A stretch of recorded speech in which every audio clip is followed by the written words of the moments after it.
Canada, and the architecture of inherited authority. Episode 2, the system behind legitimacy. If the first episode was about the moment authority stopped being human, then this episode is about what replaced it.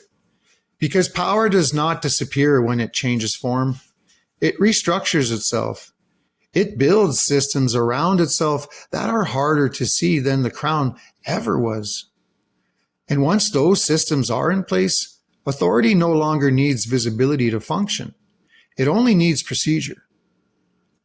After the collapse of personal monarchy during the English Civil Wars, the newly established Parliament ordered the execution of King Charles I of England.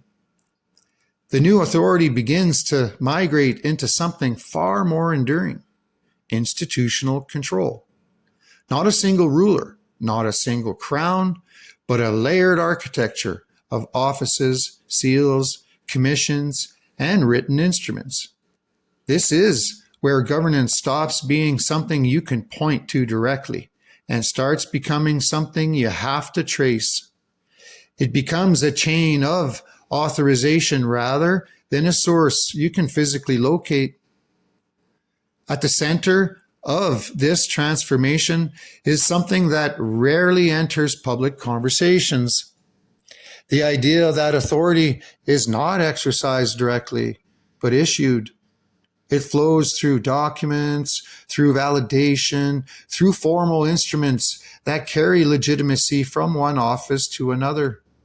And once that idea is normalized, power no longer needs to be present in the physical sense.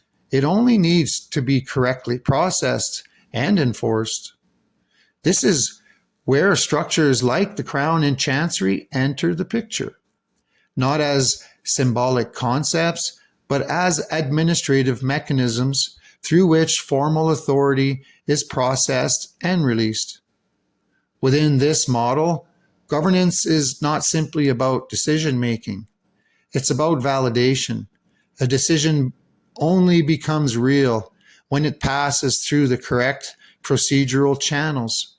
And those channels exist independently of any single individual.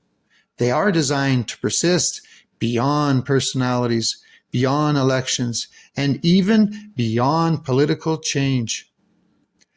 At the center of that system is the Great Seal, not as decoration, but as a mechanism of activation. The Great Seal of the realm is not just a symbolic approval. It represents the point at which authority becomes operational. Without it, documents remain inert. With it, they become binding instruments of governance. That distinction really matters because it means authority is not located in the idea of power itself, but in the process that authorizes it. Once you see governance through that lens, a pattern begins to emerge. Power is no longer a matter of who decides, but who validates the decision. And more importantly, who controls the validation process itself. Because if authority flows through instruments, then whoever controls the instruments controls the system, even if they are not visible at the point of implementation. By the time British governance expands into North America, this structure is no longer experimental. It is operational. When territories shifted after 1763, when new administrative regions were created, when governors were appointed, it was all done through this layered system of authorization. Letters patent are not just appointments. They are the mechanism through which authority is transferred into a specific location. They define not only who governs, but under what chain of legitimacy that governance is recognized. And this is where the system begins to reveal its true design. Because at no point is authority directly handed to populations. It is routed through a controlled sequence of institutional steps. First, the authorization, then the validation, then the execution. Each step exists independently, meaning each step can also be examined independently. Authority becomes modular. It can be extended, replicated, and applied across vast distances without ever requiring direct consent from the people they are supposed to govern.